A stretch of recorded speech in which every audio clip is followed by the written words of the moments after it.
আহা ইতালি, আহা কি আশ্চর্য করুণ ইতালি, আহা কি অত্যাশ্চর্য ট্রাজিক ইতালি। মাস দুয়েক পরে বিশ্বকাপ ফুটবলের মহাযজ্ঞে মেতে উঠবে পৃথিবী নামক এই গ্রহটির প্রতিটি আনাচ কানাচ, অথচ সেইখানে থাকবে না ইতালি। বিশ্বকাপ ফুটবল আকাশের রংধনু থেকে ইতালির নীল রংটি যে টুক করে খসে গেল, আবার আরেকবার, টানা তৃতীয়বার। সেই রংধনুতে ব্রাজিলের হলুদ থাকবে, আর্জেন্টিনার আকাশি থাকবে, স্পেনের লাল থাকবে, ইংল্যান্ডের সাদা থাকবে, থাকবে আরো কত কত রং, 48টা দেশের 48টা রং। অথচ আকাশ ধোয়া সাগর সেচা ইতালির নীল সেইখানে অনুপস্থিত থাকবে। ভাবা যায় যে ইতালি বিশ্বকাপ ফুটবলের শিরোপা জিতেছে চারবার, তাদের চেয়ে বেশি শিরোপা জিতেছে কেবলমাত্র ব্রাজিল 5 বার, তাদের সমান 4 বার জার্মানি। যে ইতালি বিশ্বকাপ ফুটবলের বাছাই পর্ব এর আগে উতরাতে ব্যর্থ হয়েছে কেবলমাত্র একবার, সেই 1958 সালে, আর 1930 সালে তো তারা অংশই নেয়নি। সেই ইতালি কিনা টানা 3টা বিশ্বকাপের বাছাই পর্ব পেরোতে ব্যর্থ হলো। 2018 রাশিয়া বিশ্বকাপে তারা যেতে পারেনি বাছাই পর্বের প্লে অফে সুইডেনের কাছে হেরে। 2022 কাতার বিশ্বকাপে যেতে পারেনি সেই প্লে অফে নর্থ মেসিডোনিয়ার কাছে হেরে। আর এইবার 2026 বিশ্বকাপে যুক্তরাষ্ট্র, কানাডা, মেক্সিকোতে তারা যেতে পারছে না প্লে অফের ফাইনালটাতে বসনিয়া হার্জেগোভিনার কাছে টাই ব্রেকারে হেরে। টাই ব্রেকার ইতালিয়ান ফুটবলের আধুনিক সময়ে ট্র্যাজেডির প্রতিশব্দ হয়ে আছে টাই ব্রেকারের সেই ছবিটা। 1994 বিশ্বকাপ, ব্রাজিলের বিপক্ষে ফাইনাল, রবার্তো বাজ্জোর সেই পেনাল্টি মিস, এরপর তার কোমরে হাত দিয়ে মাথা নিচু করে দাঁড়িয়ে থাকা ডিভাইন পনিটেলের ওই ছবিটাই হয়ে আছে আধুনিক ইতালির ট্র্যাজেডির একটা প্রতিচ্ছবি।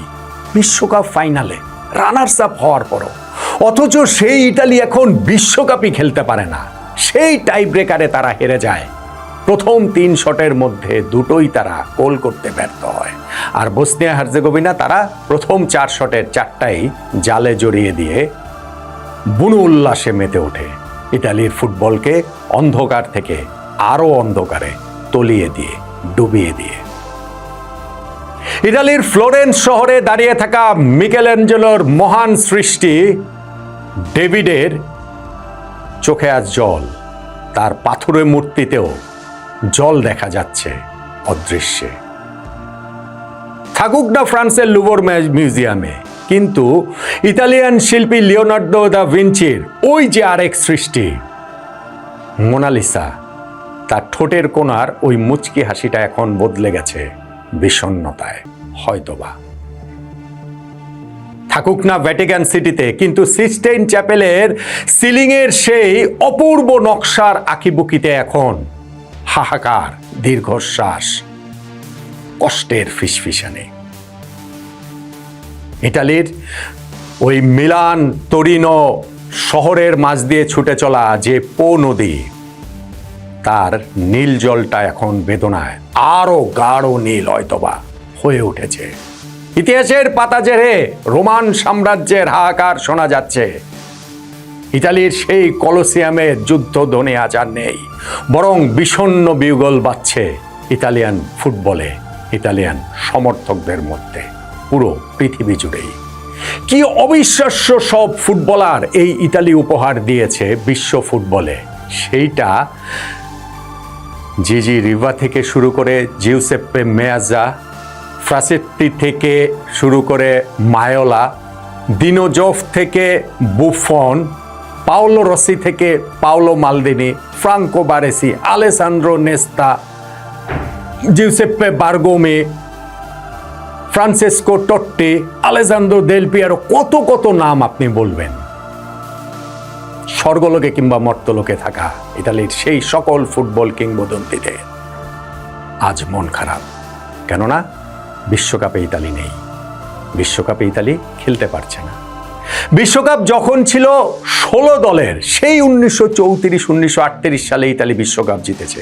বিশ্বকাপ যখন ছিল 24 দলের, সেই 1982 সালে ইতালি বিশ্বকাপ জিতেছে। বিশ্বকাপ যখন ছিল 32 দলের, সেই 2006 সালে ইতালি বিশ্বকাপ জিতেছে। আর এখন বিশ্বকাপ যখন 48 দলের, পুরো পৃথিবীর মোটামুটি 4টা দেশের একটা দেশই যখন বিশ্বকাপ ফুটবলের চূড়ান্ত পর্বে খেলছে, সেইখানটাতে ইতালি নাই। 4 বারের শিরোপাজয়ী ইতালি সেইখানটাতে নাই। এটা আসলে ভাবা যায় না। আর যখন আপনি ভাববেন যে টানা 3য় বিশ্বকাপে ইতালি নেই, এই ট্র্যাজেডির কোনো তুলনা হয় না। বিশ্ব ফুটবল ইতালিকে বিশ্বকাপে নিঃসন্দেহে মিস করবে। অথচ ভাগ্যটা তো ইতালির হাতেই ছিল। হ্যাঁ, তারা বাছাই পর্বের যে মূল জায়গাটাতে, গ্রুপ পর্বে, ওইখানটাতে তারা ব্যর্থ হয়েছে। নরওয়ে ছিল গ্রুপ সঙ্গী। ইতালি তাদের গ্রুপের বাকি 6টা ম্যাচই মাঝখানে জিতেছিল, কিন্তু প্রথম ম্যাচে নরওয়ের সঙ্গে এবং শেষ ম্যাচে নরওয়ের সঙ্গে তারা হেরে গেছে। আর্লিং হালান্ডের নরওয়ে 3-0 গোলে এবং 4-1 গোলে, ফলে গ্রুপ চ্যাম্পিয়ন ইতালি হতে পারেনি। গ্রুপ চ্যাম্পিয়ন হলে সরাসরি বিশ্বকাপের টিকিট পেত। ঠিক আছে, সেটা হয়নি, কিন্তু প্লে অফ পেরিয়ে তো বিশ্বকাপের টিকিট পাওয়ার সুযোগ ছিল।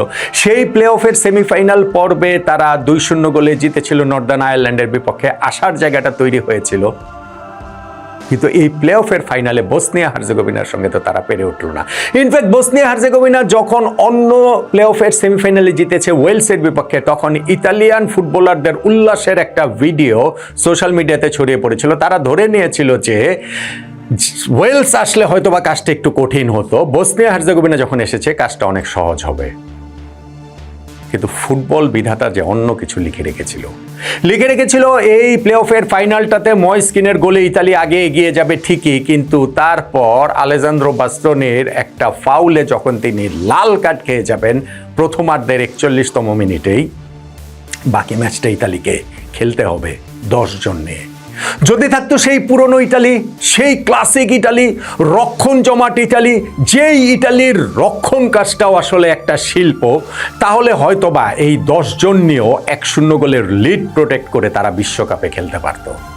কিন্তু ইতালিয়ান ফুটবল তো তাদের আইডেন্টিটি হারিয়ে ফেলেছে।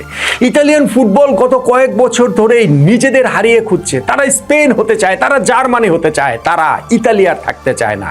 যেই কারণে রক্ষণটা যে শিল্প, সেইটাও ইতালি যেন ভুলে গেছে। এই দিনে তো যদি তাদের গোলকিপার দোনারুমা অতগুলো সেভ না করতো, তাহলে নির্ধারিত সময় তারা হেরে যেতে পারতো। একের পর এক সেভ তিনি করে গেছেন, কিন্তু 79তম মিনিটে আর পারেননি। বসনিয়া হার্জেগোভিনা ম্যাচে সমতা ফেরালো, খেলা চলে গেল অতিরিক্ত সময়ে। সেইখানটাতেও আর কোনো গোল না হওয়ায় খেলা চলে গেল টাই ব্রেকারে। আর টাই ব্রেকারে কি ট্র্যাজেডি সেটা তো বললামই। আমি ইতালিয়ান ফুটবলের যে ভীষণ একনিষ্ঠ ভক্ত তা নয়, কিন্তু এইরকম পরাশক্তি যদি বিশ্বকাপে না থাকে, সেটা আসলে মন খারাপ করে দেওয়ার মতো। আর যখন আপনি ভাববেন যে 48টা দল বিশ্বকাপ খেলছে, সেইখানটাতে ইতালি নাই, টানা 3য় বিশ্বকাপে ইতালি নাই, তখন আসলে মনটা ফুটবল প্রেমী হিসেবে পৃথিবীর সকল ফুটবল প্রেমীদেরই ভীষণ রকম মন খারাপ হতে বাধ্য। ইতালির ফুটবলটা আবার পুনর্জাগরণ ঘটুক, সেই প্রত্যাশা অনেক বছর ধরে আছে। 2018 বিশ্বকাপে তারা কোয়ালিফাই করতে পারেননি, পরের ইউরোতেই তারা চ্যাম্পিয়ন হয়েছিল। মনে হয়েছিল ইতালিয়ান ফুটবলে পুনর্জাগরণ ঘটছে। কিসের কি? 2022 ওয়ার্ল্ড কাপেও কোয়ালিফাই করতে পারেনি, 2026 ওয়ার্ল্ড কাপেও তারা কোয়ালিফাই করতে পারল না।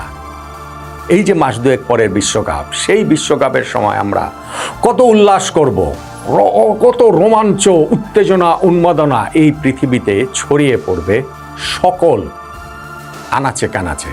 অথচ সেইখানটাতে ইতালির সক্রিয় অংশগ্রহণ থাকবে না, তারা সেইখানে কেবলই দর্শক। বিশ্বকাপ ফুটবলের রংধনু থেকে ইতালির নীল রং খসে পড়াটা তাই শুধুমাত্র ইতালির ফুটবলের জন্য ট্র্যাজেডি না, বিশ্ব ফুটবলের জন্য একটা ভীষণ ভীষণ ভীষণ রকমের ট্র্যাজেডি।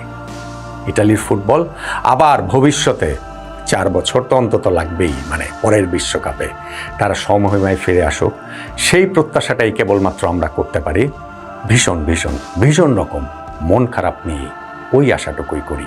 ইতালিয়ান ফুটবল তার সেই হারানো ঐতিহ্য ফিরে পাক, ইতালিয়ান ফুটবল তার আইডেন্টিটি খুঁজে পাক, ইতালিয়ান ফুটবল তাদের সেই রক্ষণ সৌন্দর্য দিয়ে আবারও বিশ্ব ফুটবল মানচিত্রে জায়গা করে নেক, বিশ্বকাপ ফুটবলে চূড়ান্ত পর্বে জায়গা করে নেক। মন খারাপের সময় আমাদের কেবল সেই প্রত্যাশাটাটুকুই থাকলো।